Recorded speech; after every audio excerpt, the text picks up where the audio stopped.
코칭 바이블 6장 서로가 솔직해지는 시간으로 만들어라.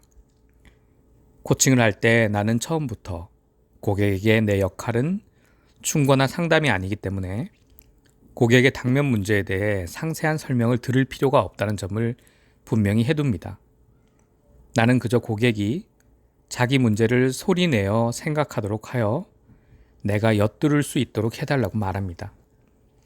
고객이 소리내어 생각하기를 시작하면 나는 그 과정에서 질문을 하거나 의견을 말해 그가 생각을 분명하게 정리하거나 발전시키도록 도움을 줍니다. 이렇게 하면 고객은 코치에게 문제에 대한 완벽한 그림을 보여줘야 한다는 부담에서 벗어날 수 있습니다. 더욱 중요한 점은 코치에게 문제 해결의 책임을 전가하려 하지 않게 된다는 점입니다. 고객은 단지 소리내어 생각하기 시작했을 뿐이고 코치는 그 사람이 바라는 결과를 향해 스스로 발걸음을 뗄 마음이 생기도록 도울 뿐입니다.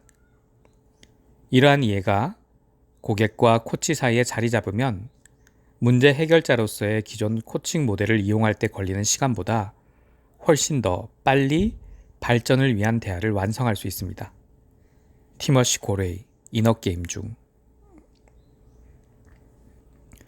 코칭이 잘 될 때는 초점과 목적이 분명해 보이지만 모든 대화가 그렇듯 코칭도 산만해지고 혼란스럽거나 초점이 불분명해질 때가 있습니다.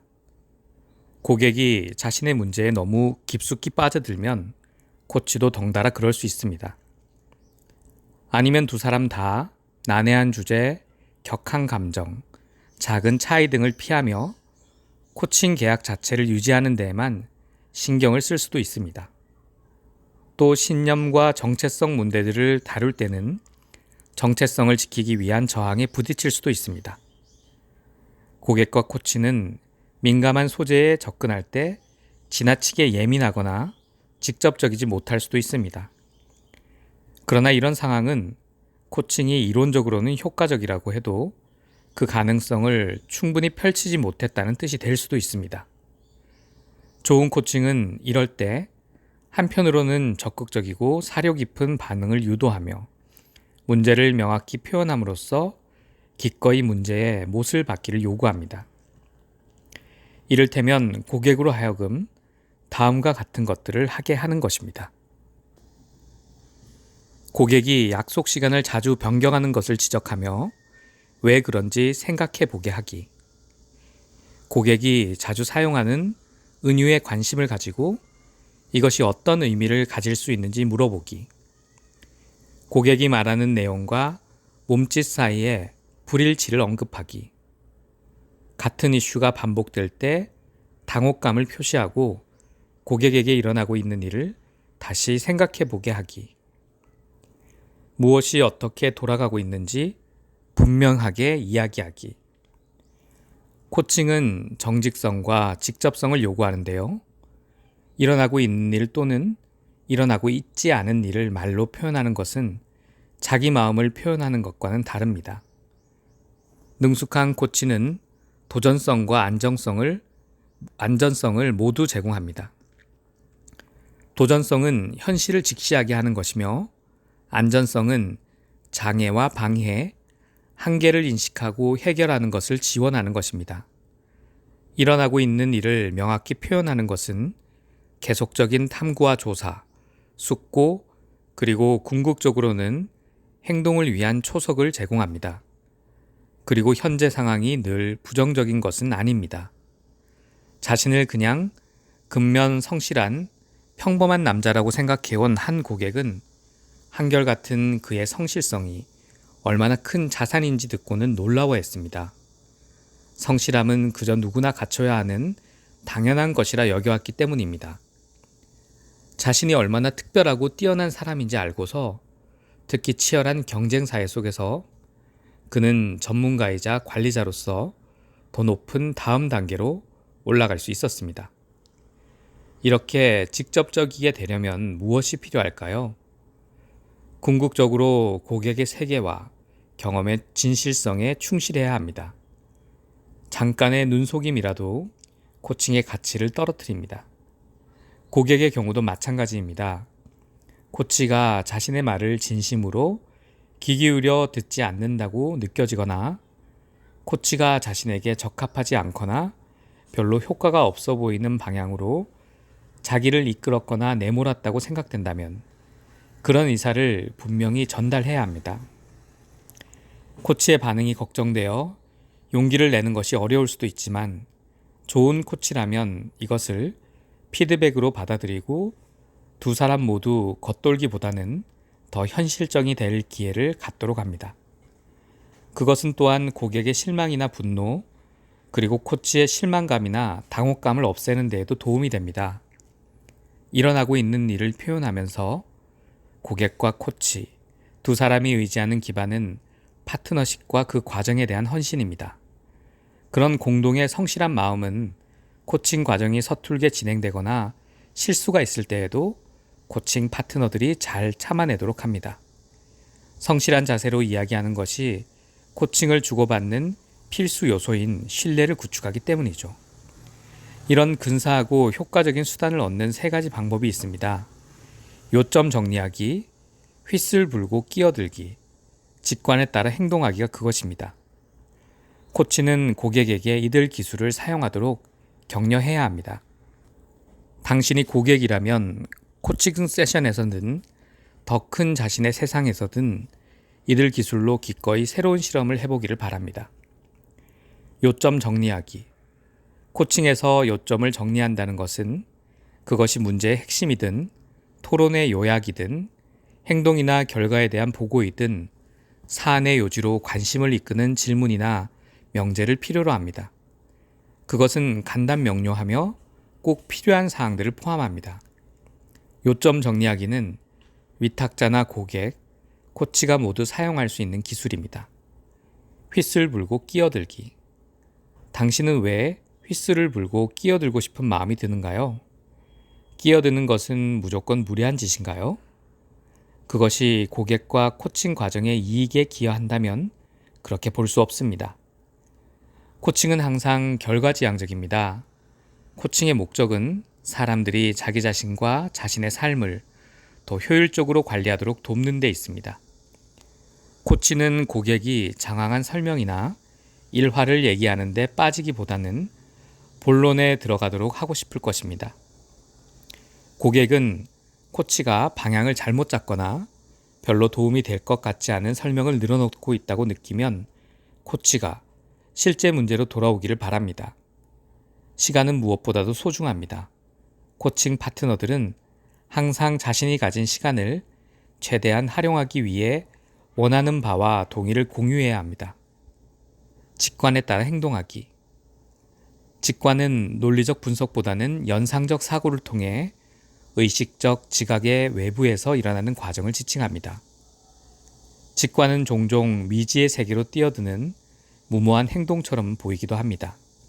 시간이 지나서야 그 행동이 적절했거나 옳았는지 여부가 드러납니다. 코칭에서 우리는 직관과 논리적 분석 모두에 열려 있을 필요가 있습니다. 왜 내가 그 얘기를 하고 있지?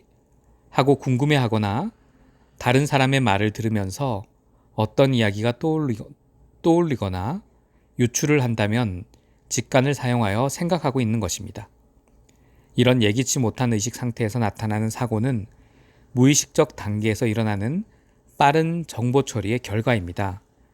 그런 만큼 그것은 밖으로 드러내 남들과 공유하기에는 적절치 못할지라도 우리 자신의 감정이나 경험과 밀접한 관련이 있습니다. 따라서 그것을 무심코 발설하기보다는 말로 옮기기 전에 그 적절성을 평가하고 의식을 통해 선별할 필요가 있습니다. 코치로서 우리는 그런 사고가 떠오르자마자 그런 직관적 경험을 제공한 적도 있고 고객이 발견하게 한 적도 있습니다. 때로 이런 직관은 추측 가능한 범위 내에 있기도 하고 아주 정확하기도 합니다. 코치인 웬디는 한 세션에서 고객이 자신의 일과 삶에 갖고 있는 불만을 다뤘습니다. 그런데 문득 뚜렷한 이유도 없이 찻집에 대한 생각이 떠올랐습니다. 그래서 그녀는 왜 이런 생각이 들었는지는 모르지만 찻집 같은 것을 해보는 것은 더 해보시는 게 더 낫지 않을까 하는 생각이 드네요. 라고 말했습니다. 그 말에 깜짝 놀란 고객은 어떻게 아셨어요? 저는 항상 찻집을 하고 싶었답니다. 라고 대답했습니다. 이어는 한창 고객이 자기에게 중요한 문제를 이야기하는 걸 듣다가 이상하게 따분하고 나른한 기분이 들었습니다. 그래서 왜 그런지 모르겠지만 이상하게 지루하고 몸에 있는 에너지가 다 빠져나가는 듯한 느낌이 드네요. 라고 말했습니다. 고객은 잠시 말을 멈추더니 솔직히 저도 그래요. 라고 맞장구를 쳤습니다. 코치는 지금이 자기 생각을 말하기에 적절한 때인지를 판단하느라 말하는 것을 자제하기도 합니다. 직관은 인간적인 것입니다. 코치나 고객으로서 우리는 직관이 항상 옳지도 그르지도 않다는 것을 알 필요가 있습니다.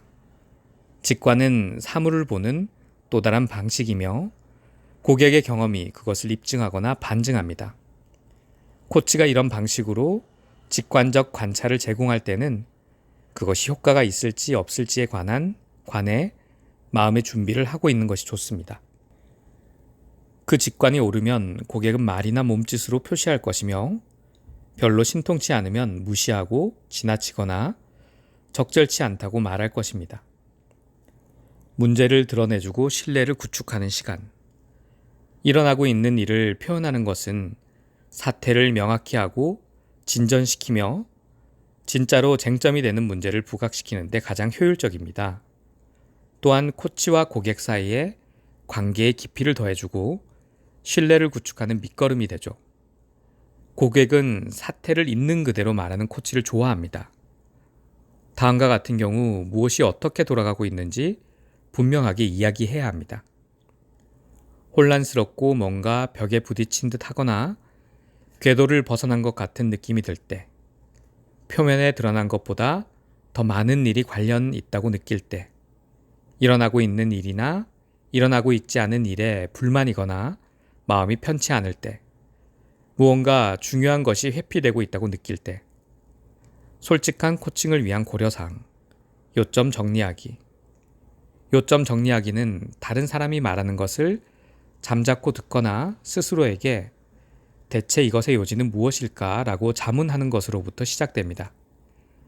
다른 사람의 말을 똑바로 알아들었는지 확인하고 싶을 때 그 내용이 지시사항이든 느낀 감정을 묘사하는 것이든 자신이 정확하게 들었는지 확인하기 위해 상대에게 총정리를 해볼 수 있습니다. 뭔가 잘못 알아들은 것이 있다면 상대방이 말해줄 것입니다. 이것이 요점 정리하기의 장점입니다. 핵심은 진술의 틀을 짜는 방식에 있습니다.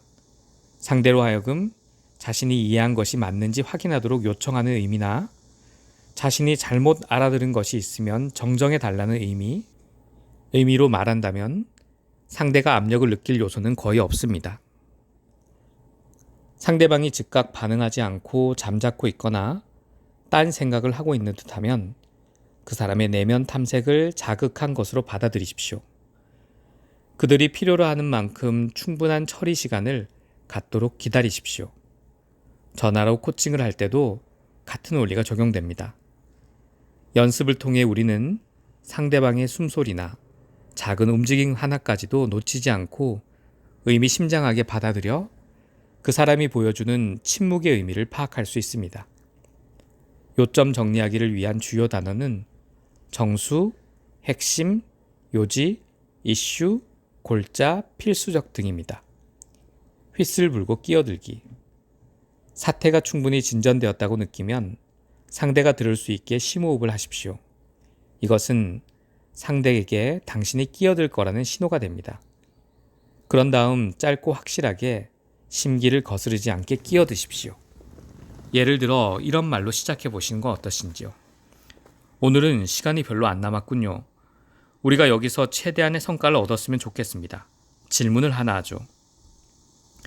중요한 점을 강조하겠습니다. 우리가 함께 연구해 볼 만한 것들입니다. 잠시만 멈춰볼까요? 이 점이 눈에 띄네요. 직관에 따라 행동하기. 상대방이 자신의 제안을 쉽게 받아들이거나 거부할 수 있는 어휘와 구조를 사용하십시오. 이런 말을 사용해 보십시오. 이게 도움이 될지는 모르겠지만 이렇게 해보면 어떨까요? 이건 순전히 제 상상인데요. 저는 늘 이런 생각을 했습니다. 어떠한 이미지가 있는데 그게 당신에게 맞는 건지 아닌지는 잘은 모르겠지만 확실한 증거는 아직 없지만 이렇게 하면 어떠할 거라는 생각이 드는군요. 직관이 통하지 않거나 상대방이 별로 탐탁찮아 하는 것 같으면 신경 쓰지 말고 그냥 지나치십시오.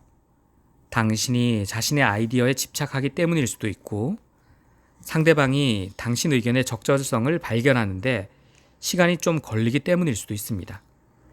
또 뭔가 제대로 표면화되기 전에 너무 앞서간 나머지 나중에야 그들이 당신에게 와서 전에 이러저러한 말씀을 하신 적이 있죠? 라고 말할 수도 있습니다. 함께 생각해야 할 다각적 코칭 모델, 신경 논리적 단계, 여러 측면에서 각 다각도로 분석하기. 무엇이 어떻게 돌아가고 있는지 입으로 말하는 것은 코칭 과정에 집중하게 하는 기본 기술입니다. 그것은 파트너들이 이미 임하고 있는 영역을 확인시키거나 다른 영역들이 관련된 가능성을 열기도 합니다. 예를 들어 행동에 이름을 붙이는 행위를 통해 고객은 그 행동이 그의 신념이나 정체성 혹은 삶의 사명에 대한 시사는 아닌지 생각해 보게 됩니다. 웬디는 한 기술을 코칭하면서 말 타는 자세 때문에 효율성이 떨어지는 것 같다고 말했습니다. 그런데도 그가 여전히 말 타는 자세를 바꾸지 않자 웬디는 그가 바뀌지 않는다고 지적하면서 변하기를 꺼리는 것 같다고 대놓고 말했습니다. 전문 승마 지도자인 고객은 현재의 자기 자세는 유용성이 입증된 훈련 시스템에서 나온 것이라고 설명했습니다. 그로서는 이 한 가지 자세를 바꾸면 나머지 전체도 그에 따라 바꿔야 했습니다. 그들은 신념의 문제에 부딪혔죠. 그들은 그 세션 시간을 기수의 신념과 타협하지 않고도 그와 관련된 문제를 풀고 행동을 변화시키는 방법을 찾는 데 할애했습니다. 그것은 요점 정리하기와 직관에 따라 행동하기가 결합된 개입 덕분에 비로소 가능했습니다. 개선적 접근과 창의적 접근, 리모델링을 할지 허물고 새로 지을지 결정하기. 무엇이 어떻게 돌아가고 있는지 분명하게 이야기하는 것은 개선적인 쪽에서 창의적인 방향으로 이동하게 만드는 지렛대의 한 지점입니다. 이름 붙이기는 조치가 필요한 현재 행동에 관심을 집중시키는데요. 여기까지는 개선적이라고 할 수 있습니다. 그러나 문제가 적절히 선택되고 솜씨 있게 처리되는 곳에서 새로운 행동과 사고, 그리고 궁극적으로는 개인적 변모를 위한 길이 열립니다. 시스템적 접근, 부분보다 전체를 보고 현상보다 패턴에 주목하기. 일어나고 있는 일을 표현하는 것은 설명과 초대를 수반하는 과정입니다. 그것은 현재 상태에서 앞으로의 가능한 상태로 이동시킵니다. 이런 식으로 그것은 더 큰 그림과 큰 정황을 풀 기회를 제공하는 것이죠. 이는 현재 행동을 총체적인 관점에서 보는 데서 나옵니다. 따라서 지금 다루고 있는 사안은 그것보다 속한 더 큰 시스템과 어떻게 관련되는지 생각하게 합니다. 즉, 말이 생각에, 행동이 신념에, 신체의 생리적 상태가 걱정거리에, 지금 여기, now and here이 장기적인 의미나 결과에 어떤 관련이 있는지 말입니다. 대인관계와 내면 심리, 어느 쪽에 초점을 맞출지 결정하기. 코칭의 초점은 고객의 대인관계적 문제 혹은 내면 심리적 문제에 맞춰질 수 있습니다. 그러나 어디에서부터 출발을 하든 항상 그 사람의 삶의 다른 차원에 있는 함의들이 있기 마련입니다. 때로 이 연결성은 코치나 고객을 통해 일어나고 있는 일을 강조하기 위해 요점 정리하기, 휘슬 불고 끼어들기 또는 직관에 따라 행동하기 같은 기술들을 사용할 때 한층 명백해집니다.